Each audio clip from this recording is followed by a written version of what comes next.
ابو طلحہ رضی اللہ تعالیٰ عنہ، قرآن مجید کی آیت نازل ہوئی لن تنالوا البر حتى تنفقوا مما تحبون، کہ تم بھلائی کو اس وقت تک نہیں پہنچ سکتے، نیکی کو اس وقت تک نہیں پہنچ سکتے جب تک اپنی محبوب چیز اللہ تعالیٰ کے راستے میں قربان نہ کر دو۔ آیت پڑھی، ان لوگوں کے پاس یقین تھا نا، ہم عام اصل میں قربان اس لیے ہمارے پاس یقین نہیں، ان کے پاس یقین تھا کہ اللہ تعالیٰ نے کہا ہے تو واقعتاً نیکی کی لذت اور نیکی کی حقیقت کو ہم نہیں پہنچ سکتے جب تک اپنی محبوب چیز نہ قربان کر دیں۔ تو اللہ کے رسول میرا سب سے محبوب مال بیرہا کا باغ ہے۔ اللہ نے اگر یہ فرما دیا کہ نیکی کی حقیقت تک پہنچنے کے لیے اپنی محبوب چیز قربان کرنی پڑے گی، رسول اللہ میں اپنے اس باغ کو صدقہ کرتا ہوں۔ زبردست ترین باغ تھا۔ آپ دیکھیں پانی کے بعد سب سے محبوب چیز عربوں میں کیا ہوتی تھی؟ باغ۔ بھائی گرمی کی شدت میں آدمی کو کیا چاہیے ریگستان کی گرمی میں؟ پینے کے لیے پانی اور چھاؤں کے لیے پیڑ۔ باغ تو بہت قیمتی ہوتا تھا، اور بیرہا کا باغ تو بہت ہی پیارا باغ تھا، مسجد نبوی کے سامنے تھا، رسول اللہ اس میں آرام کرنے کے لیے جاتے تھے۔ اللہ کے رسول میں اس کو صدقہ کرنا چاہتا ہوں، میں اللہ تعالیٰ کے راستے میں اس کو بانٹنا چاہتا ہوں۔ اللہ کے رسول نے کہا بہت اچھی بات ہے، کہا کہ یہ تمہارے جو چچا زاد بھائی ہیں، دوسرے بھائیوں میں بانٹو، سب سے افضل صدقہ وہ ہے جو اپنے بھائیوں اپنے رشتہ داروں کو دیا جائے۔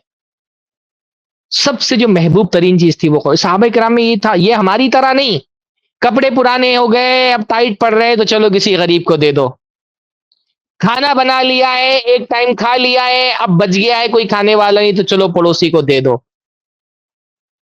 موبائل پرانا ہو گیا ہے تو فلاں کو دے دو، جوتے پرانے ہو گئے تو فلاں کو دے دو۔ اتنی ہمت جرات ہے آپ کے اندر کہ کھانا بنائے اب تازہ کھانا میں اپنے رشتہ دار کو کھلاؤں گا، یہ جرات پیدا کرے اپنے اندر۔ میں اپنے بچوں کے لیے کپڑے لے رہا ہوں، اپنے بھتیجیوں کے لیے بھی کپڑے لوں، اپنے بھانجوں کے لیے بھی کپڑے لے لوں۔ میں اپنے لیے کوئی مہنگا سامان خرید رہا ہوں تو وہ نیا سامان خرید کر کے میں صدقہ کر دوں۔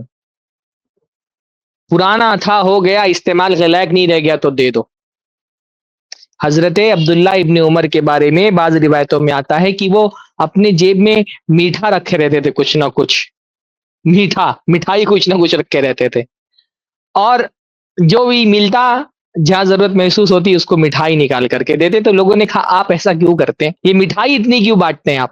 تو حضرت عبداللہ ابن عمر نے کہا کہ مجھے مٹھائی بہت پسند ہے، مٹھائی میری محبوب ہے، اور اللہ تعالیٰ نے فرمایا لن تنالوا البر حتی تنفقوا مما تحبون، کہ تم بھلائی کو نہیں پہنچ سکتے جب تک اپنی محبوب چیز نہ قربان کر دو۔